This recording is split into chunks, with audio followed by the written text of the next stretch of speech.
We're here with Eric Stoller, who is a blogger for Inside Higher Ed and a thought leader in education. He's a professional in social media and a forward thinker in general. He's got 10 years of experience in the field and has been blogging for more than 8 years. So we're excited to have him here on Chapman's campus, and to be able to talk to him now is a great thing. So welcome to Chapman, Eric. Thanks, David.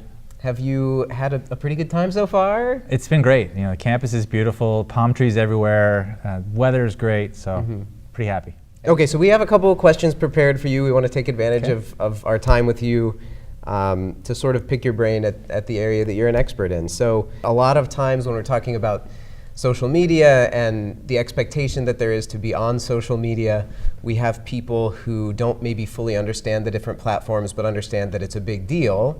So they say, well, we need to be on Facebook just like everybody else is, or we need to be on this and that just because everybody else is. In your opinion, how can that be a better thought out plan or a more strategic vision? Or is it okay for people to just jump in with both feet and hope for the best without it, Well, it's sort of a sense of balance, I guess, in terms of it's okay to experiment and try new things, but almost experiment in your garage, so to speak. You don't show off what you're doing, sort of the mistakes you're making, the trial and error as you learn how to use the tools and get better with them. And there's also this sense of, as you said, it's almost this sort of keeping up with the Joneses, They're on Facebook, we should be on Facebook, they're on Twitter, we should be there.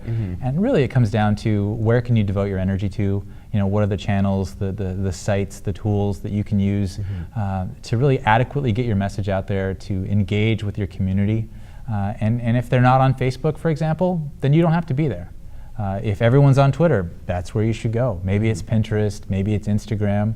So you kind of get to pick and choose while simultaneously, again, just experiment and tinker, and things change. Know that what works today might not work tomorrow. And that's kind of the cool part of it, though, is you're always sort of engaging in this space that people are using different ways, different tools, lots of energy.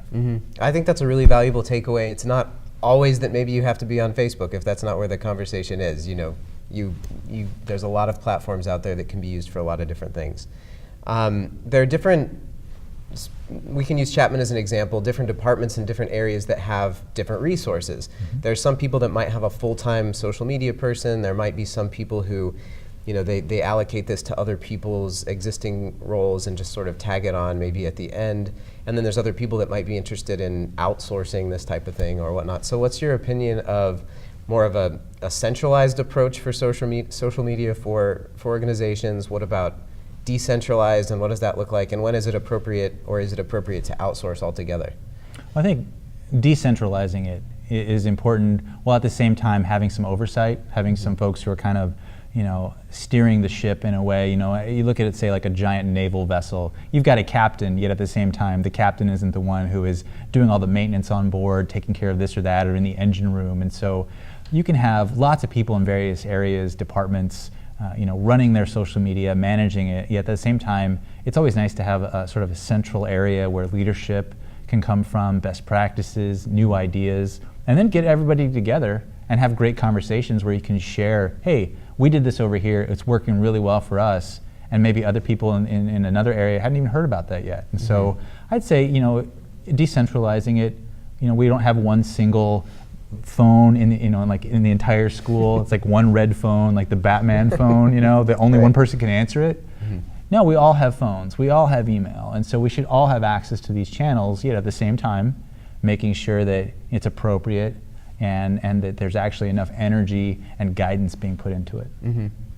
So as less than a decade ago, we saw the iPhone come out and these different social media accounts constantly being created, and it's this evolving landscape.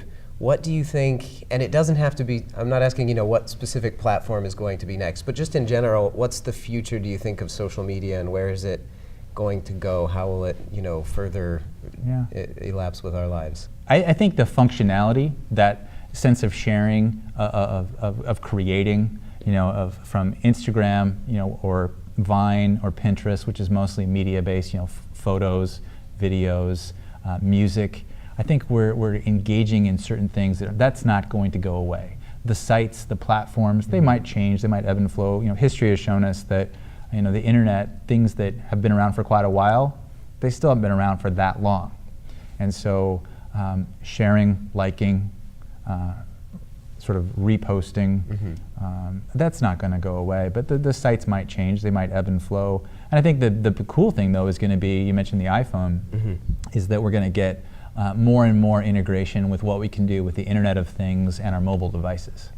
And how that relates to social media is going to be really exciting as companies sort of figure out, what about your thermostat? It's posting some stuff, and then you're looking at it on your phone, and then you're sharing some things. I mean, it sounds silly now, but if you'd asked me 10 years ago, would you be on something called Twitter and posting 140 characters? I would have said, you're out of your mind. And now it's just something I check every day. And so again, sharing's not going anywhere. We've always been sharing. We've always been social. Again, the channels just sort of change and as the technology evolves. Kind of hitting on the theme that human beings are just really relational creatures, and we have been since the beginning of time. So really all of these social media things that are emerging, it's just different ways to engage in those relationships and communicate with each other. And I agree, it's fun to watch all this stuff. So it's like cave paintings, right? You look at cave paintings and it's a picture of a hand and a buffalo.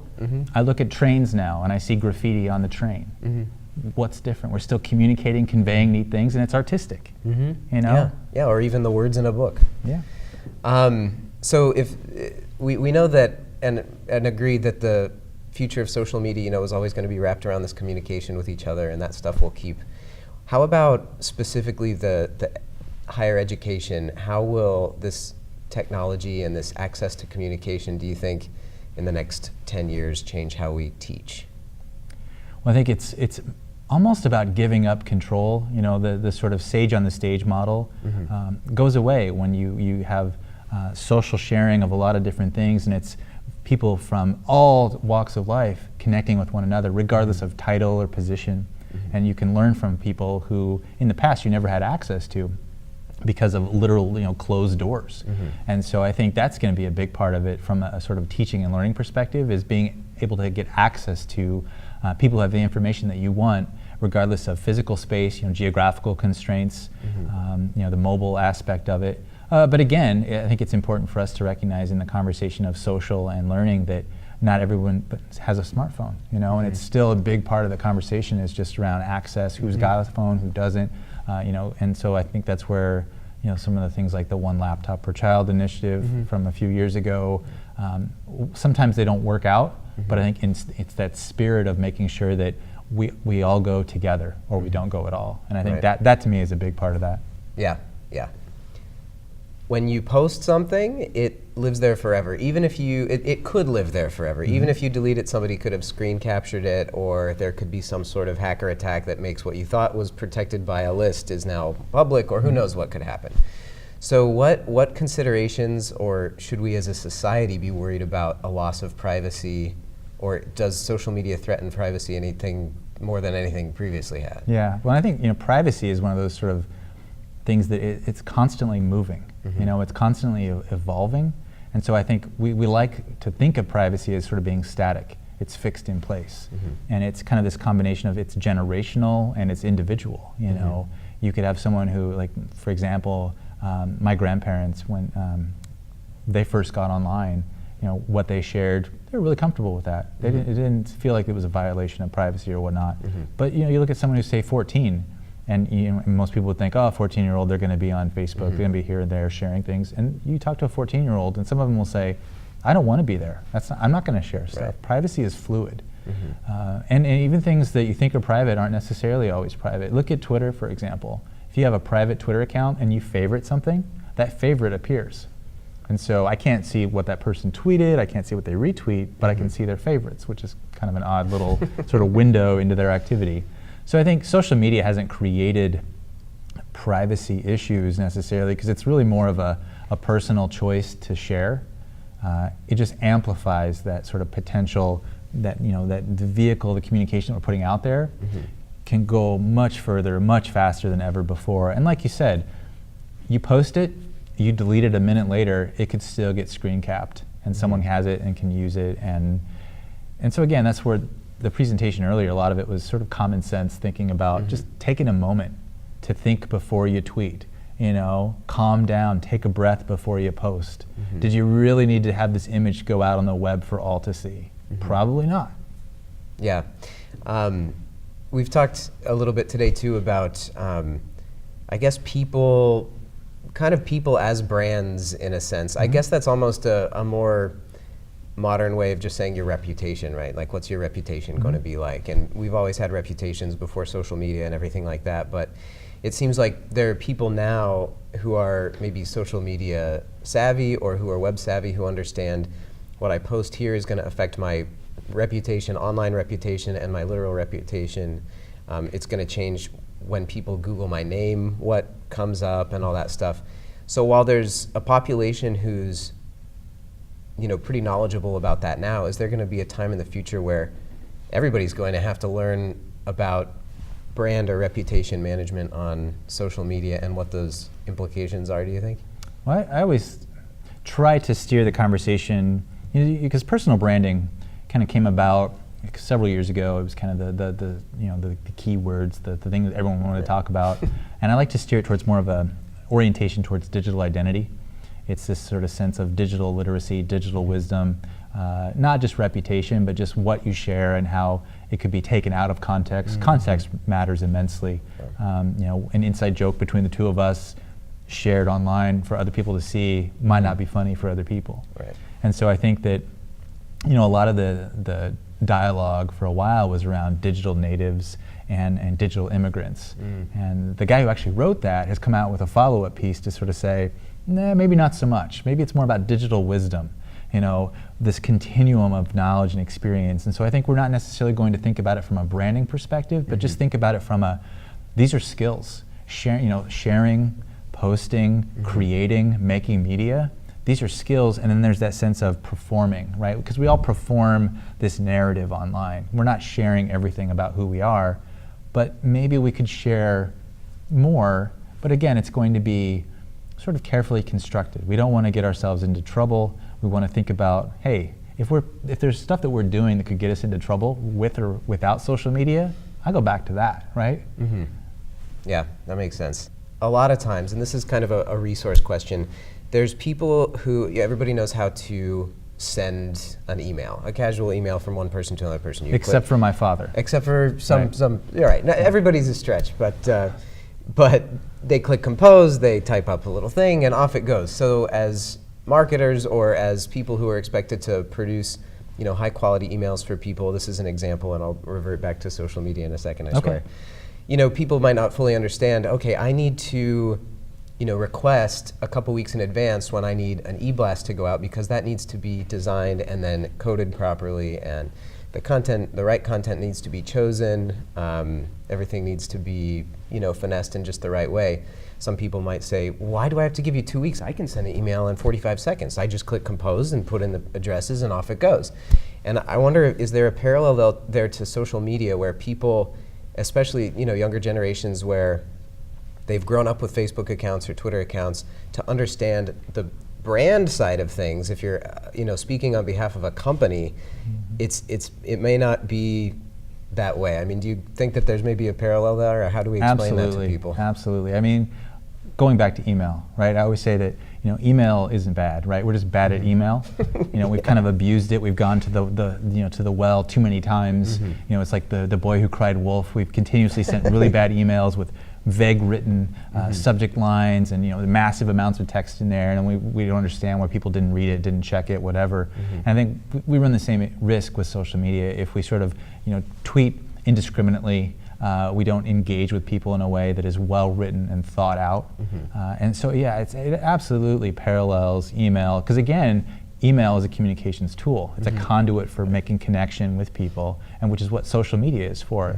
And so just like email, things can go awry with social media. And so if someone says, hey, we want to do Facebook, or we want to do Twitter, or we're going to be on, we want to do something with Foursquare or Pinterest or whatever, you got to say it's got to be tactical, it's got to be strategic, because again, you might only get a couple of chances to interact with an audience before they turn off and say, I don't have to follow you, I don't have to friend you. Yeah. We're getting close to the end, so ask you two fun questions. Okay, sort of at the because end. these have been rough so far. I know. What is your favorite example of social media gone bad? Oh, there's so many examples of social media gone bad. I mean, the one where the account that was running the Red Cross, they posted a tweet that they were getting drunk from the official Red Cross account. Right.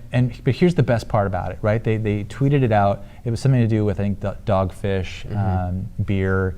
And what happened is then Dogfish and the Red Cross collaborated on a philanthropic event. And so they sort of turned this social media oops into a good thing. Yeah. And so that was, I think, a great example of something that it could have gone really, really horribly wrong.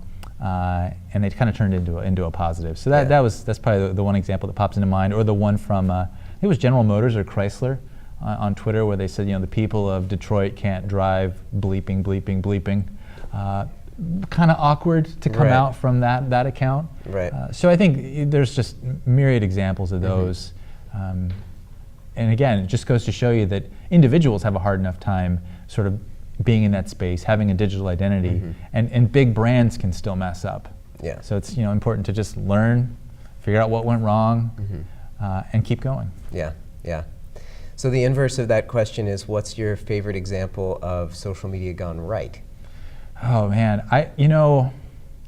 the big brands make it almost too easy because there's so many great examples. I talk a lot about JetBlue. JetBlue and I have been dating practically on social media for several years now, and they'll respond with all kinds of great sort of kitschy, fun tweets back and forth to me.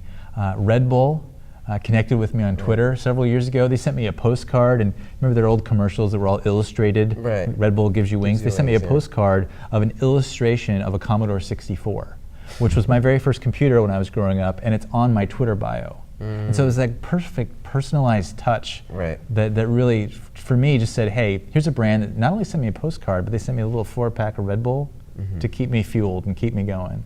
So I always love that one. Cool, cool. Well, thank you very much for being on campus today and for allowing us to interview you. And, Absolutely. Thanks a lot. And thank you guys, Panther Productions, for letting us do this. Yeah, it's fun.